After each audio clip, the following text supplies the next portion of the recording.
इसमें किले की व्यवस्था के लिए पीने के पानी के लिए पत्थर की सीढ़ियों के साथ 7 मीनारें, मजबूत किलेबंदी, अंधारी बरवा, एल आकार का बरवा, राजदरबार, रानी महल, जमादार खाना, टकसाल और राजराजेश्वर मंदिर बनाए गए और वहां दीप जलाने का अधिकार दीक्षित परिवारों को दिया गया।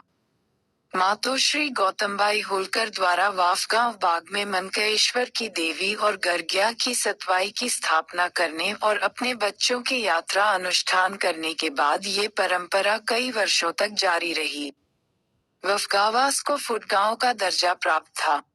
किले वाफगांव में प्रवेश 1749 में मल्हाराव होलकर की पुत्री उदयबाई के विवाह के लिए बूंदी के अस्थि राजा उमेद सिंह ने एक बड़ा लवाजमा लिया और बूंदी से वाफगांव के लिए रवाना हुए। मल्हार के बेटे युवराज खंडराव वाफगांव में बूंदी के हाद राजा उमेद सिंह का तोप दागकर स्वागत करने के लिए आगे आते हैं। उमेद सिंह की सेना के लिए एक विशेष होलकारी दावत का आयोजन किया जाता है और खांडेराव खुद शिकार करते हैं और उमेद सिंह के लिए एक शाही दावत का आयोजन करते हैं। छोटे भाई दिपसिहान, भजनरी के जागीरदार शेर सिंह, हरदाउत हाड़ा नाहर सिंह, उनके निजी सचिव हरजन हाड़ा के बेटे दलेल सिंह उमेद सिंह शाही रात्रिभोज में शामिल हुए। इस संबंध में निम्नलिखित राजस्थानी कविता में वाफगांव की यात्रा का उल्लेख है। तारागढ़ कारा बीच डार्यो, बंधन लाही तब दर्प बिरसार्यो बापगांव मल्हार जुधजित, निज कन्या उपमय मंडित। श्रद्धा वपन उपवास बेहित सब, बिरची आग बुंदिस चालिए तब। उज्ज असितिम गे धरने धुर, बाफगांव। श्रद्धा वपन उपवास बेहित सब, बिरची आग बुंदिस चालिए तब। उज्ज असितिम गे धरने धुर, बाफगांव नाम होलकर। पुर पुनियापुर मल्लार हो तो तब, खंडू नृप सत्कार कियो सब। समूह जाए बधाई रू लिन्ने, है सिरुपाव निवेदन किन। मालवा में बसने के बाद सूबेदार मल्हाराव होलकर हमेशा वाफगांव में बैठक किया करते थे। वाफगांव के अंतर्गत आने वाला एक गांव था जिसकी आमदनी 1000 रुपये थी। सूबेदार मल्हाराव होलकर के साथ पानीपत युद्ध में गए आनंदराव होलकर पानीपत में शहीद हो गए। आगे वफगांव पर अधिकार करने के बाद वे वफगांव के बदले महू के पास उमरिया गांव ले लेते हैं। सूबेदार तुकोजीराव होलकर की पत्नी यमुनाबाई उर्फ राधाबाई वाफगवी में रहती हैं। वहां जन्म देने के बाद 3 दिसंबर 1776 को उनके यहाँ बाल यशवंतराव का जन्म हुआ। ये खबर सुनते ही अहिल्या देवी महेश्वर में तोप दागकर खुशियां मनाती हैं, जबकि अहिल्या देवी बच्चे के साथ यशवंत के उज्जवल चेहरे को देखने के लिए वाफगांव जाती हैं। होलकर के महल को पुष्पों से सजाया जाता है, नौबती, नगारा बजाया जाता है और हाथी से गन्ना बांटा जाता है और पंचक्रोशी के लोगों को भोजन परोसा जाता है। बेबी यशवंत का जन्मदिन सोने के पालने में डालकर मनाया जाता है। अपने पति, बेटे, पोते, सास, ससुर के खोने से दुखी अहिल्या देवी यशवंतराव के जन्म से खुश हैं। इस समय नारायणराव बरगल, लंभटे, बुले, वाघमारे सरदार उनके साथ हैं। बाल यशवंतराव की शिक्षा कायथा गांव में आयोजित होती है। वे वाफगांव से कायथा जाते हैं। उन्हें राजसी संस्कृति के साथ संस्कृत, फारसी की शिक्षा दी जाती है। यशवंतराव के 3 भाई हैं जिनका नाम काशीराव, मल्हाराव और विठोजी है। यशवंतराव होलकर को बचपन की शिक्षा के बाद पारिवारिक संघर्षों का सामना करना पड़ा। अहिल्या देवी की मृत्यु के बाद तुकोजीराव को सूबेदार मिला। 1797 में तुकोजीराव के ज्येष्ठ पुत्र काशीराव को सूबेदार के रूप में स्थापित किया गया था, लेकिन तुकोजी के पुत्र मल्हाराव ने सिंहासन से विद्रोह कर दिया। शिंदे की मदद से काशीराव दौलतराव मल्हाराव पर अचानक धावा बोल देता है और उसे मार डालता है। इससे भाइयों के बीच दरार पैदा हो जाती है और यशवंतराव मल्हारगाड़ी छोड़कर मल्हारी मारतंड को देखने नागपुर चले जाते हैं। वहां उन्हें दूसरे रघुजी के माध्यम से चंदा में नजरबंद कर दिया गया। यशवंतराव पर एक के बाद एक संकट आए और वे इस संकट से उबरे। समय ने उनसे सब कुछ छीन लिया था। उनके शरीर पर कपड़े और होलकर नाम के अलावा कुछ नहीं था। वे चंदा से भाग जाते हैं और मालवा के लिए सड़क ले लेते हैं। रास्ते में उनकी मुलाकात भवानी शंकर नाम के एक दोस्त से होती है।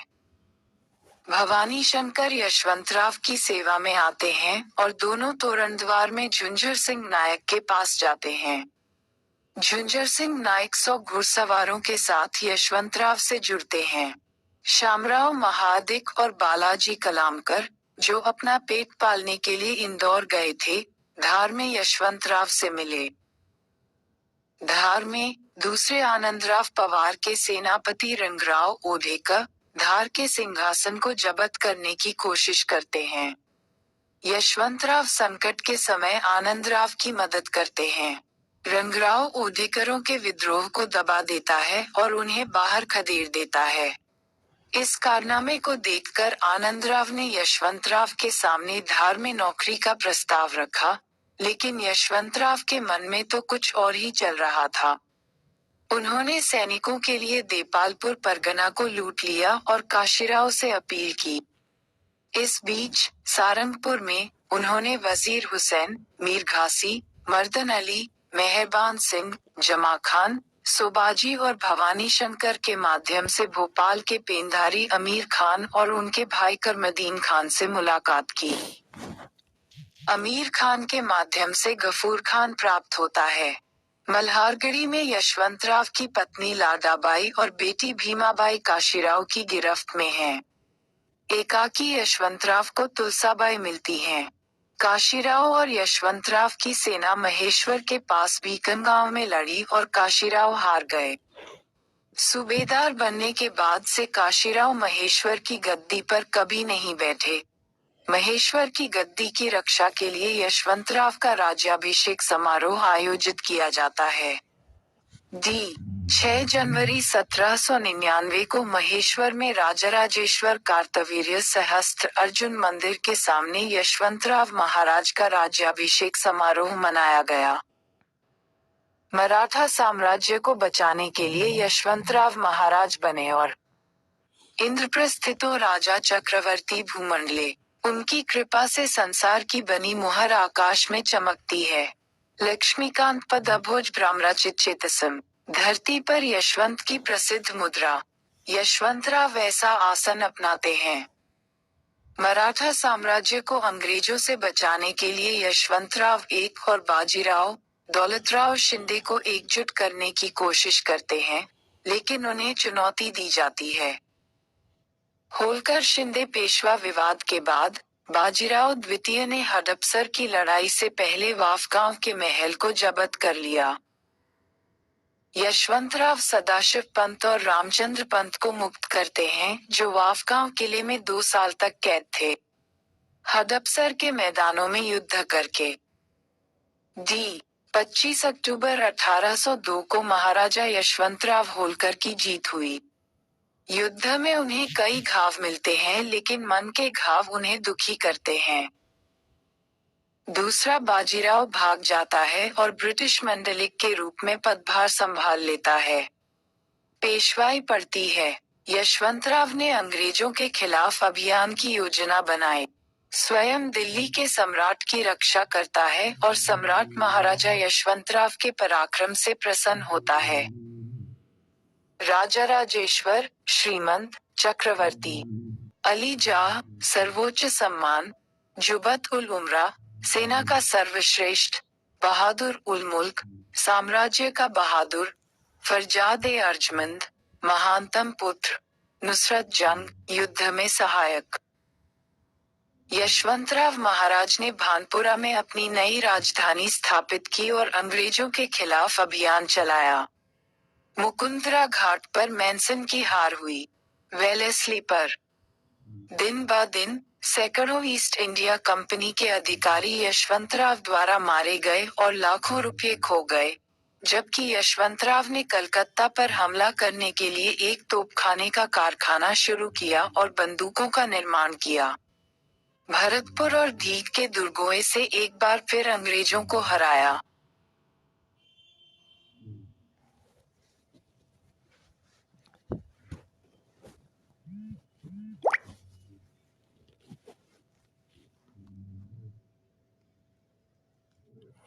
अली जाह, सर्वोच्च सम्मान, जुबत उल उमरा, सेना का सर्वश्रेष्ठ, बहादुर उल मुल्क, साम्राज्य का बहादुर, फरजाद अर्जमंद, महानतम पुत्र, नुसरत जंग, युद्ध में सहायक। यशवंतराव महाराज ने भानपुरा में अपनी नई राजधानी स्थापित की और अंग्रेजों के खिलाफ अभियान चलाया। मुकुंदरा घाट पर मैनसन की हार हुई। वेलेस्ली पर दिन ब दिन सैकड़ों ईस्ट इंडिया कंपनी के अधिकारी यशवंतराव द्वारा मारे गए और लाखों रुपये खो गए, जबकि यशवंतराव ने कलकत्ता पर हमला करने के लिए एक तोपखाने का कारखाना शुरू किया और बंदूकों का निर्माण किया। भरतपुर और दीघ के दुर्गों से एक बार फिर अंग्रेजों को हराया। लाहौर के रंजीत सिंह की सहायता से बड़े युद्ध की घोषणा कर देता है, क्योंकि इस समय भारत का कोई भी राजा रजवाड़ा, नवाब, शाह अंग्रेजों के विरुद्ध नहीं है, सिवाय यशवंतराव के। सभी ने ब्रिटिश शासन को स्वीकार कर लिया था। यशवंतराव की ताकत उनकी सेना और उनके वफादार शिलेदारा में थी। चूंकि अंग्रेज यशवंतराव को मैदान में नहीं हरा सकते थे, इसलिए उन्होंने अपने शिलेदारों को तोड़ना शुरू कर दिया। यशवंतराव ने भरतपुर के बाद दिल्ली पर कब्जा करने के अभियान की योजना बनाई थी। भरतपुर में 3 महीने से युद्ध चल रहा था। इस युद्ध पर लगभग 1 करोड़ रुपए खर्च किए गए थे। उनके विश्वासपात्र सोमजी इसमें हिचकिचाए और अंग्रेज हार गए और ब्रिटिश संसद युद्ध से प्रभावित हुई और वेलेस्ली को वापस बुला लिया गया। इसी बीच भवानी शंकर दिल्ली अभियान की जानकारी देकर अंग्रेजों के पास पहुंचे। उसके विश्वासघात के लिए उसे दिल्ली के चांदनी चौक में रुस्तम खान की हवेली और नजफगढ़ महल दिया गया था, लेकिन दिल्ली वासियों ने यशवंतराव को धोखा देने वाले भवानी शंकर को नामखाराम की उपाधि दी। यशवंतराव होलकर ने हरनाथ सिंह होलकर को लखनऊ भेजा। हरनाथ सिंह ने लखनऊ पर विजय प्राप्त की। यशवंतवाणी अपने पीछे हटने पर यशवंतवाणी ने भानपुरा में अपनी सेना जुटानी शुरू कर दी। शहीर अमर शेख ने यशवंतराव के स्वतंत्रता संग्राम पर पोवाड़ा की रचना की है और अमर शेख का वर्णन करते हुए लिखते हैं कि होलकर द्वारा पारी का पलटवार किया जाता है और पानी में मछली भूखी मर रही है। खाज खाई में अंग्रेज का शव गिरा। नव सशस्त्र अंग्रेज खयों में सड़ गए। मैं देश को खून से लथपथ कर दूंगा, मुझ अंग्रेजों का जमीन पर तुम्हारा हक है। यशवंतवाणी ने अकेले ही भारत के स्वतंत्रता संग्राम की शुरुआत की और गुजरात, उत्तर प्रदेश, मध्य प्रदेश, दिल्ली, हरियाणा, राजस्थान, बंगाल में जाकर अंग्रेजों पर धावा बोल दिया।